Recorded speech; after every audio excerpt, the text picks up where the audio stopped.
On today's episode of the Marketing Expedition podcast, I speak with Mike Infanger. He's the owner of Infanger Insurance, and he opened in 2010 when his dad and brother were both captive agents working for State Farm.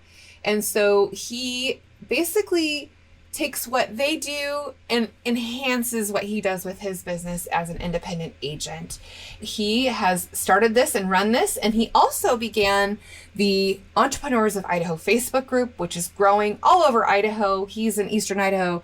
I'm in Southwestern Idaho. And so that is how we met, is through the Facebook group. And so I'm excited to share with you about Mike and his business and what he has done to help him grow what he does for a living. But before we get there, I need to share with you our affiliate link of the week. It's Rhea's. Save every day at your favorite spots with Rhea's. You can use my link to get $5 off your first gift card. You can join and then save thousands, whether you're trying to save for, your next meal, maybe your next kitchen or a dream vacation. You pay with gift cards to save money everywhere you shop. And you can save up to 30% on discounted gift cards from over 4,000 brands on their marketplace. And you can combine them with store sales and coupons to save even more.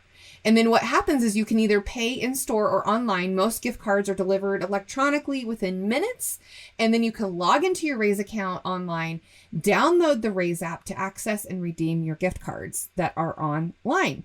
And then you can use them in store or online as you need. You can use them to save because you may get a $50 gift card and you may only pay $45 for that gift card, right? And so you can save every time you use it. I've done this when I purchased airline tickets and hotels, all kinds of things, and I have saved money as long as I've been using it. So go to peppershock.com/offers to get the offer. We'll also put that in the show notes as well. And you can get your first $5 on me for using this link. Now, I also want to talk to you about our marketing essentials moment, the basics in marketing that you need to succeed to build your brand and your bottom line. So for this week's marketing essentials, I want to talk to you about Instagram marketing for business. We covered this in the Second Thursday Marketing Expedition webinar that I do every second Thursday of the month. We have different topics every month. And if you're not already a part of the Marketing Expedition community, you get these for free. You get access to all of these either in the live or the replays. But what I want to share with you is why Instagram marketing for business is so important. If you haven't been utilizing Instagram for your business, now is the time to get started. Or maybe there's time to enhance what you can do. And of course, you can go watch the replay and listen more to get more details. It's an hour long, but just to give you kind of the basics to get you going. Some of the things that you need to do when you create your Instagram for your brand, you can do it as your business. It's tied to Facebook now as well because Facebook owns Instagram. But basically thinking about what your account's going to look like, the handle that you use or your avatar, your username that you select, the bio that you do, what you're telling people in that bio, showing things about your company culture and about you, your personality, the company, not always sell, right? Maybe subtly you can mention things that you're selling, but really people are interested in learning about the company, why they should buy from you, the people that work there. Sure, you can have a call to action in your bio and do those types of things. And you can use Instagram to promote and pay to play, but you can also use hashtags as an organic strategy to be able to make sure that people see what you're posting by utilizing hashtags, because hashtags is what they use to search. So make sure you include those things. Of course, include all of your company website, your directions if you need to, the phone number, ways that people can get a hold of you or drive traffic back to your website and utilizing a link in your bio. And what I tell people to do is have a link on your website that has multiple links that are directed towards when you say there's a link in the bio, and some people will use Linktree. I like to drive it back, all the traffic back to my own website. So we have a landing page with all the variety of different links that we want people to have. Now, of course, if you have over 10,000 followers, you can have a link inside the post and you can swipe up and do all the fun things, but let's get things first. Let's just get you started and going. And if you want more detailed information, there is an Instagram Marketing 101 course that we did online as a webinar, and there's the replay inside the marketingexpedition.com community. So if you're not a member, go there. You'll get access to that and a lot of other good websites and webinars and things that we have provided for you. So go to get marketing inspiration, ideas, and all kinds of fun things, themarketingexpedition.com. And without further ado, let's listen to Mike's interview. Welcome to Peppershock Media's Marketing Expedition podcast, keeping you up to date with the latest in marketing and advertising. Now here's your host, Rhea Allen. Welcome to the Marketing Expedition podcast. I'm your host, Rhea Allen. I'm the founder of Peppershock Media, co-founder of Peppershock Media, and the founder of the Marketing Expedition community. And today I have my guest, Mike, and say your last name for me. Infanger. It's a mouthful. Infanger. I wanted you to say it because I knew I would mess it up. So Infanger, Mike Infanger, and he is with us. And we met on Facebook in a group that you started. Tell us a little bit about the group and about yourself, Mike. Sure. So I guess group first, I started the Entrepreneurs of Idaho group in November of 19. It's hard to believe it's coming up on almost the 2-year mark, but it was a little bit of almost a side thought, but I'm in a group that's for insurance agents called Insurance Soup. It's on Facebook also. And there's something like 35,000 people, I think, in that group. But one of the things that because they've got ideas off for insurance agents, so it's all catered to insurance, right? And one of the things they talked about was creating a local group of Facebook with some kind of a parameter, right? And so I actually created a couple of things. And you know how on Facebook groups you can create a group but not actually make it live? It's like still hidden until you publish it, or I can't remember the word for it. But so I had a Homeowners of Idaho because I love keeping really good care of my house. Like you won't find a piece of crabgrass in my lawn, right? Nice. So I had this one, and then I had the Entrepreneurs one, and then I sat on it for a couple of weeks and just like, well, what would I actually want to talk about more than once? So that's the thing is when I looked at the Homeowners one, I was like, well, once I talk about how OCD I am with my lawn, what am I going to talk about next, right?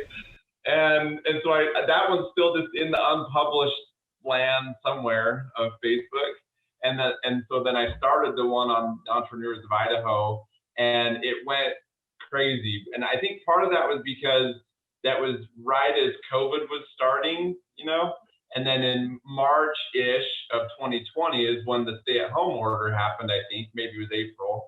And so our group, a lot of entrepreneurs were kind of like, oh my gosh, what do I do, right? And so a lot of people were looking online and found the group, and we're just over 3,000 people, I think. And the thing that I think is cooler than the 3,000 is when I look at the moderator side of things, it's a huge percentage that are active every month, and a big percentage that's active weekly, and a really big percentage that's active daily in the group, just because I feel like entrepreneurs are pretty selfless, right? And so if you need help with something, they're usually willing to help you, even if it would potentially take a customer away from them, right? So anyway, it's been a lot of fun. Lots of good points, tips, marketing ideas that are going on in the group. So it's been a lot of fun. Yeah, and I appreciate being able to share and, post when we've got an event or something coming up or something that's going to be helpful to people, or responding, or, and it really has, it's grown outside of your area. It's all of Idaho now. And I think that that's really fascinating to see. And like you said, all of the entrepreneurs are helping each other out and, making comments, suggestions, and all kinds of fun things. And I think there's been comments on there about, hey, I'm thinking about starting this business. And people flood the comments of, here, think of this or think of that. And, have you thought of this? And for you, because you are an insurance agent, let's talk a little bit about that. I know it's brand building and, not necessarily selling in your group, but how has it helped you build your brand? So I think when I started, I'm really happy with being an insurance agent, right? So I make good money being an insurance agent. And so there's no long-term goal of really making money with Entrepreneurs of Idaho group. It's just a way that I can network. And for me, I have a little bit of a problem with some of the like BNI type groups, because a lot of times I feel like you're only referring to that person because they're in the group. You don't like them necessarily, right? And so this group, I feel like it's pretty organic, right? If you like the commercial realtor that's in the group because you've met them and chatted with them, then you're going to send referrals, right? So yeah, I've definitely received referrals for my insurance from it, but it's definitely a side aspect to it. I don't make money from it, and really, I'm trying to think how many referrals. I mean, I get referrals, but it's not a ton.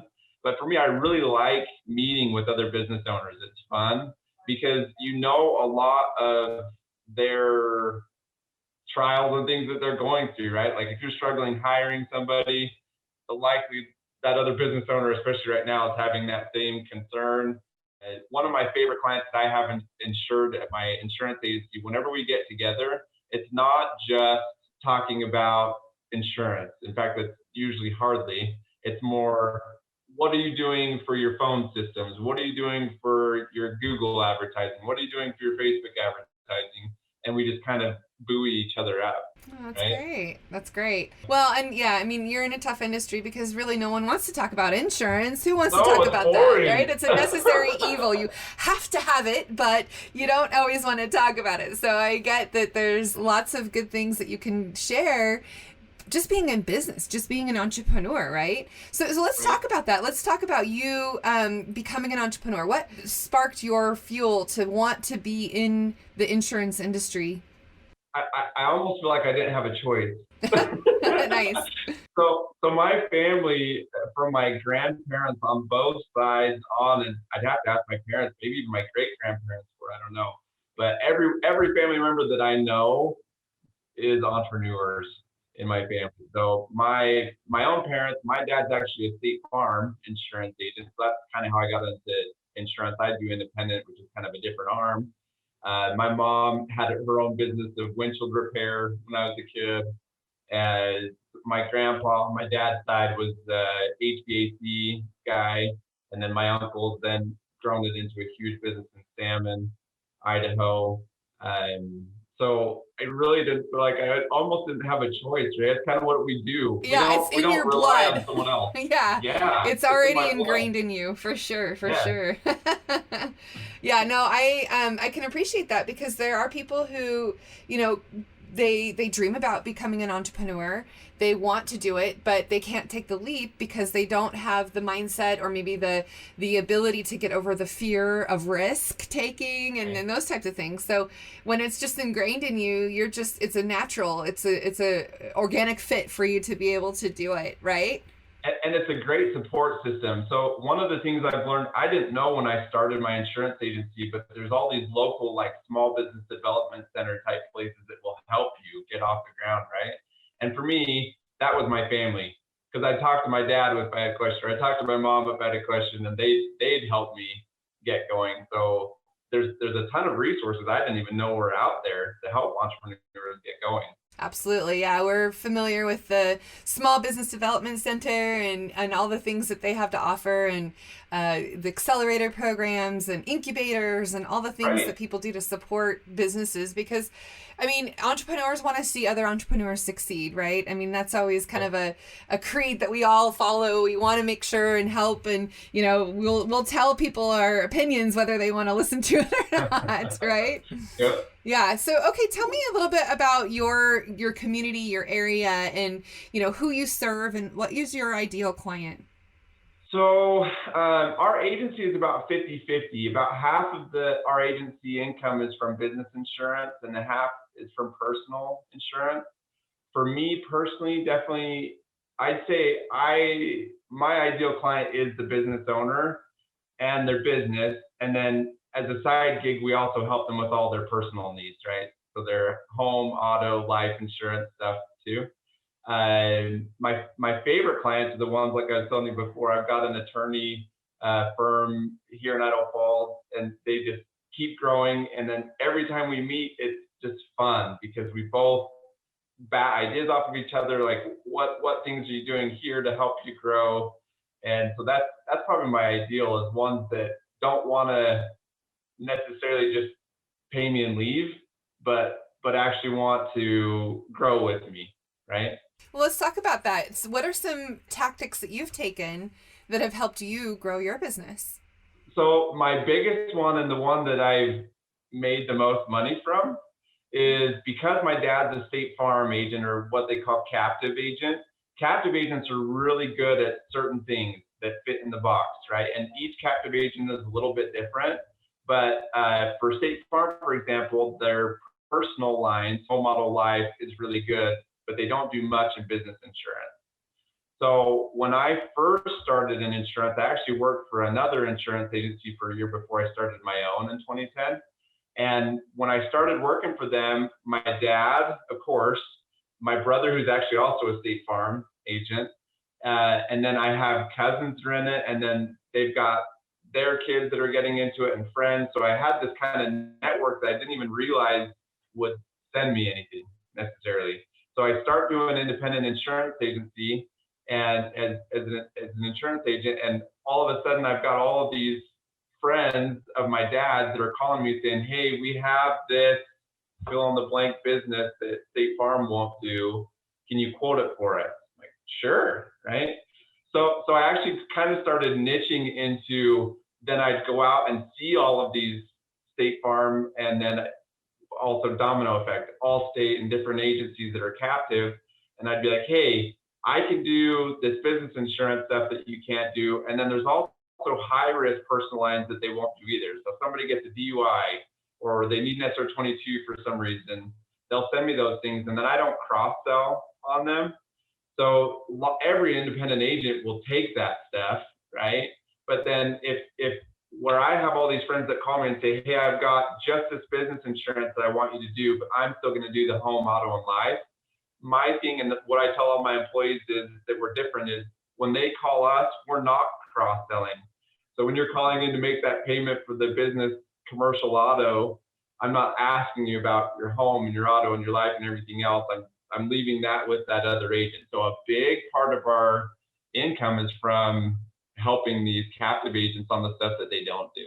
Ah, that's good. What is it? Don't bite the hand that feeds you, kind of thing. Exactly. Yeah, that's great. Yeah.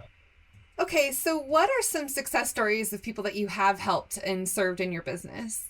The funnest ones are the ones, because of what I do, it's a lot of times it's not the normal. So for example, I've insured funky stuff. It's dams, hydro dams I've insured.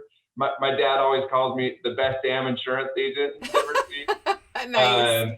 So it just, meaning a lot of times when people call me, they've called everyone that they can think of, that you think, like they've called their State Farm agent, they've called their Allstate agent, and they keep getting told, no, I can't get it covered for you, right? And when they call me, I'm like, I can get it for you. You may not like the price, but I can get it for you, because of being an independent, we have access to a lot of different carriers. And then we have access to what's called non-standard or non-admitted to. So it's like even more options for you to get something covered. And so that's probably my favorite, is when somebody calls, everywhere's telling them no, and we tell them yes, right? And so it's a lot of fun because there's hardly a time that I'm going to say no to them. They may not like the price, but we can get it. Okay, Yeah. so since we're going on a marketing journey together, what are some marketing tactics that you can think of that you tried that didn't work for you? Oh man, I've tried everything, right? I'll try anything once. Honestly, I don't know if it's old school or new school, but I don't like just advertising for brand awareness. I know it's a thing, but I like getting a return on my investment when I advertise, right? So my biggest return on investment, 1,000% return, is seeing these captive agents. So I'll go and I'll bring them a treat, because the funny thing with a lot of these captive agents is their contracts don't allow for them to be reimbursed for referrals, right? So it's pretty minor stuff that I'm bringing. So some kind of a thing of donuts. Nice. Or anyway, a lot of my people lately are more health conscious. So it seems like it's more trail mix and things lately than donuts anymore. That's a good thing. Yep. Yeah. But it's some kind of a treat that we're bringing to them and just say, hey, keep us in mind. And then our payment is not cross-selling on them, right? But I'm a big believer in food. Also one of our referral partners are mortgage lenders. So here in Idaho Falls, and then we have some of our employees are in Wyoming and Montana too. So they'll go see those different places too. I like to just go and say, hey, we're here if you need us. We're super fast if you need a home insurance quote. Because a lot of times when they're emailing you, the other people that they send the referral to are really slow for some reason. Mm-hmm. So we'll try to get it done within a half hour, get them a quote shot back to them. But same thing though, when I go in the first time is I bring some kind of a food item and just say, think of us when you're referring out whatever, need a quote on something. That's my low-hanging fruit. I feel like it's food. What is the saying? The closest way to a person's heart is through their stomach. Yes.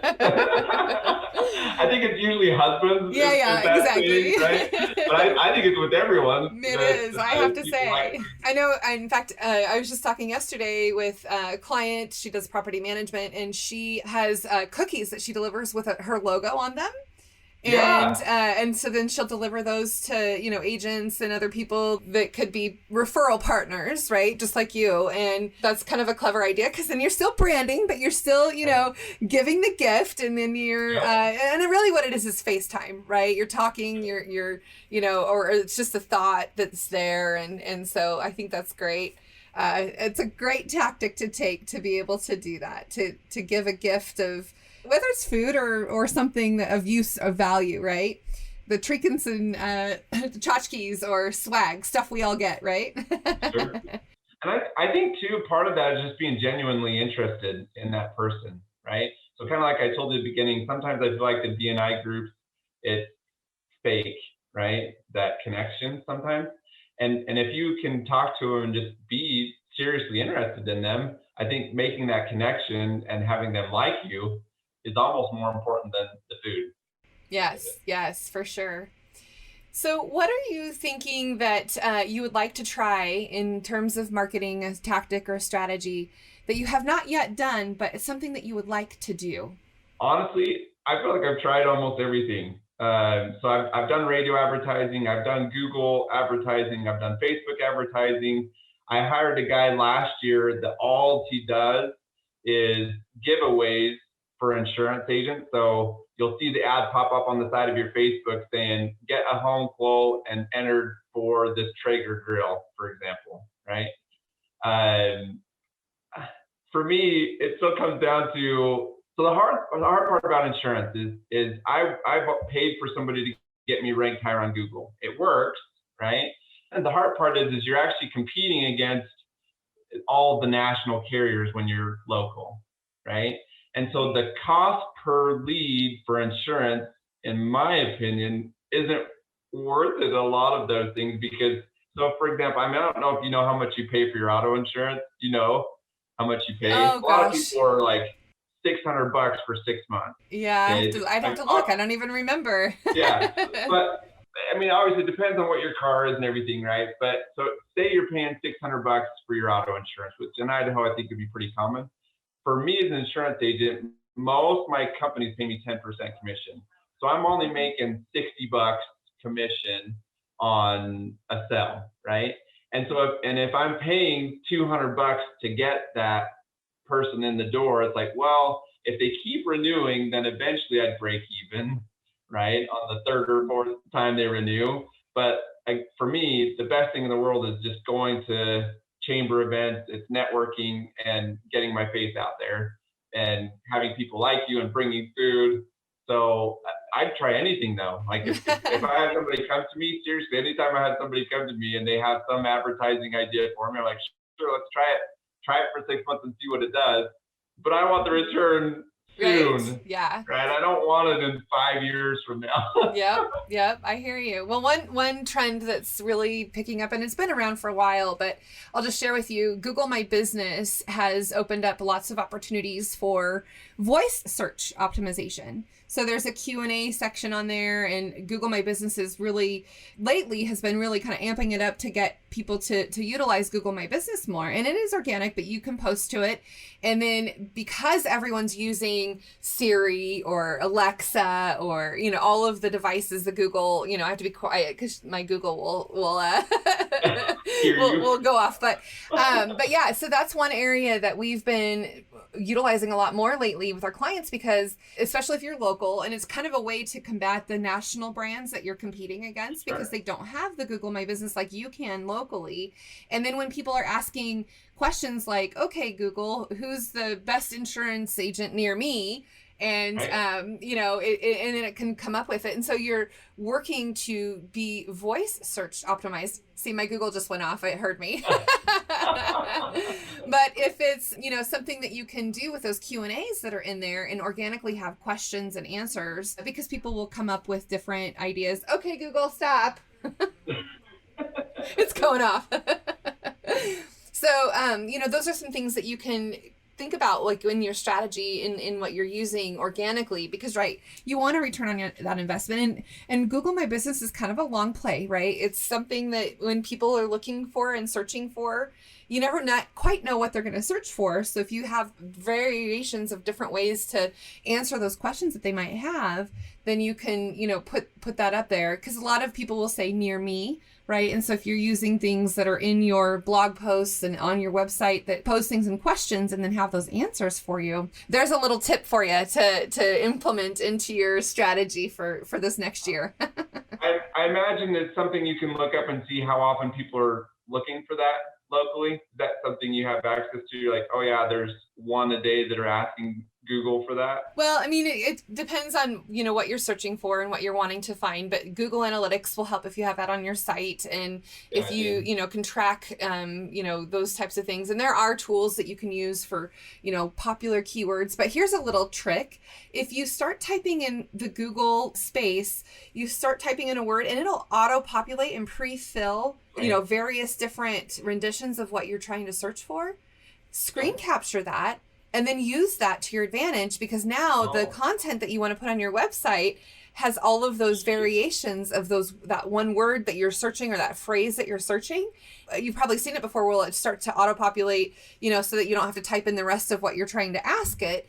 But then if you can understand what Google is already in their algorithm trying to guess what you're going to say, then now you can use that to your advantage by putting all of those different questions or phrases on your site. I mean, organically, right? You want to incorporate it into a blog post and incorporate it so that you're not just like stacking it all full of keywords, but you're using that as a device to be able to help you with voice search optimization, right? And then also keeping in mind that you want to keep everything displayed for a mobile device, because that is what people are looking at now. If they're looking at the screen on their watch, or if they're looking at their iPhone, right, or Android or whichever, you want to make sure that what you're serving is responsive and can, fluctuate with what people's devices will serve up to them. So there you go. There's a tip for you. It actually reminded me too, one of the marketing things I went to, I think it was actually Progressive that hosted it, said that a lot of insurance agencies, they market themselves as auto insurance agency, right? But nobody uses that term when they're looking for car insurance. They're saying cheap car insurance. They're not saying auto insurance agency. So that's one of the things they recommended too, is like, what words are you using? Because talk how people are searching, not the technical way that you'd actually kind of empathize with your audience and step into their shoes a moment and think like they might think and use the terms that they would use and how they would search you. And I mean, that's always one thing too, is to ask, how'd you hear about us? And they'll say, oh, I did a Google search. Well, what did you search? Tell me more. Tell me more. Because that's so important information, right? To understand what they searched and how they got to you and all those types of things. Right. All right, let's change gears a little bit. What would you say to somebody who is thinking about getting into your industry? What would you wished you would have known that you could share with them before they step into your industry? So I actually have a ton of people that come to me and ask about insurance. First of all, insurance isn't sexy, so nobody grows up thinking, "Oh, I'm going to be an insurance agent." But when they are thinking about it, usually they'll come to my office or they'll call me on my phone. But if they come to my office, I walk them out the front door, and I'm sure it's the same if you walked out the office at wherever your office is. When you walk out the door, there's likely at least 3 insurance agencies that you can see, right? We're all over. And the thing I tell them is, I said, you can do great as an insurance agent or whatever you decide you want to do, even with all of this competition. If you're good at what you do, business will come, right? And then the other thing I like telling people is, if you really think you're going to do it, the best time to do it was yesterday. The next best time is today.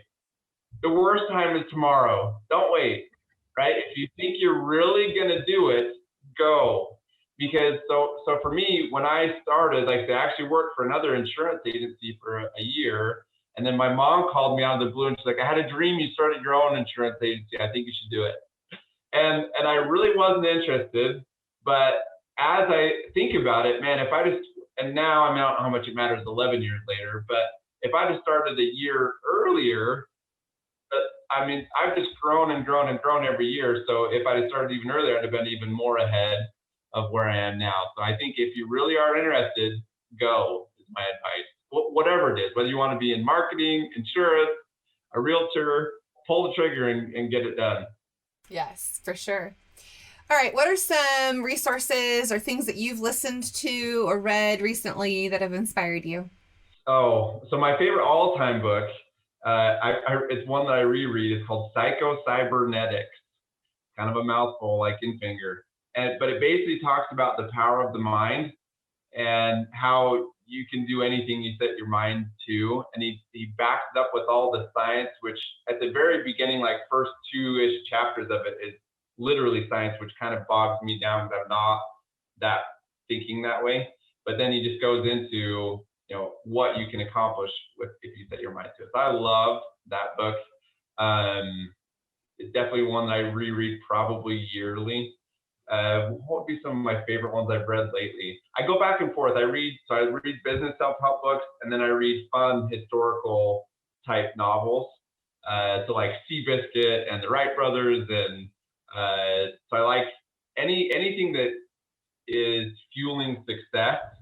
So even the stuff like the Seabiscuit, the horse runner, all of those things, because and I know I've used this word before, maybe before we started, but that buoy effect, other people being successful, if you're around those people or listen to their books, it really helps you be more successful too. Right. Yep. Surrounding yourself with those that are smarter than you or that are successful to learn from. Absolutely. So what can people do to get a hold of you, or maybe even join the Facebook group if they're an entrepreneur? All of the good nuggets of ways that we can interact with you. Yeah, so you're welcome to call me. Our office is 208-557-8157. I'm happy to talk to you, even if you don't want to talk about insurance. If you want to talk about being an entrepreneur, I'd be more than happy to talk to you about my experience with that. The Facebook group, Entrepreneurs of Idaho, if you just look for it, it is a private group, so you have to agree to follow the rules. I am not a buy-sell group. So I think a lot of entrepreneurs get in there and they want to advertise that they're painting houses. I do allow you the first post that you make, tell what you do. But beside that, no, because if I'm doing this for free, I don't want you to spam me. Don't tell me that you're having a 10% off sale today. Ask the group what things you could do to be more successful in your clothing business, right? Don't tell me you're having a sale. And I'm also personally on Facebook. I've connected with tons of people. People ask me questions. I think it's a lot of fun. I'm happy to answer that for you. I really think that entrepreneurs, as a rule of thumb, really are selfless. So it's fun to see other people succeed and do well. So yeah, I'd be more than happy to talk with anyone that's interested in it. Okay. Is there anything I didn't ask you that you wish I would have asked you? So not necessarily, but there was one other quote that I really liked. It's from my grandpa. And it's the opposite, because I really feel like people that aren't entrepreneurs, there's almost a competition feel, and it's the limited pie feeling, right? I'm a big unlimited pie believer, but my grandpa used to say, everyone hates success, and then he would pause, and then he would say, in others. But entrepreneurs, that's not the case.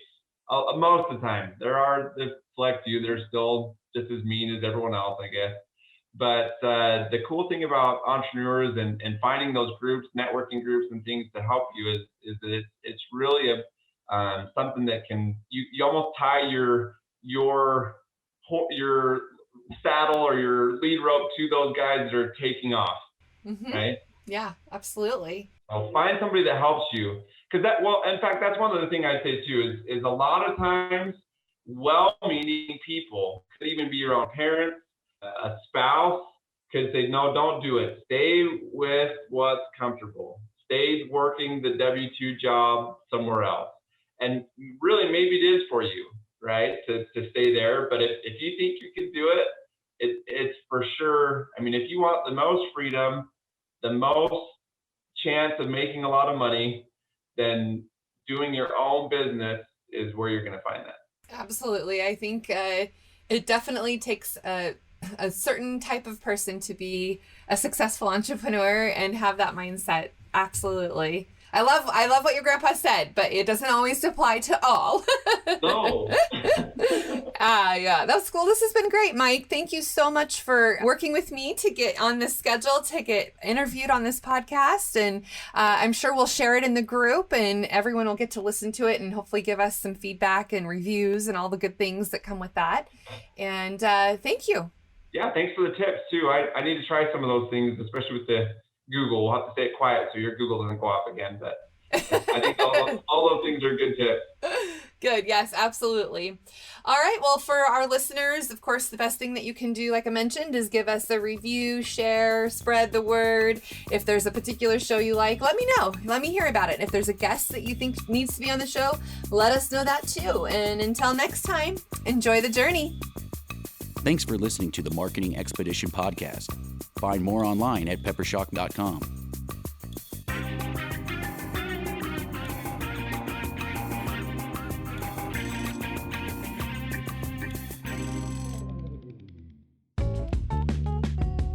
Wouldn't it be great if there was one place you can go to get all the latest information and tips about marketing and advertising?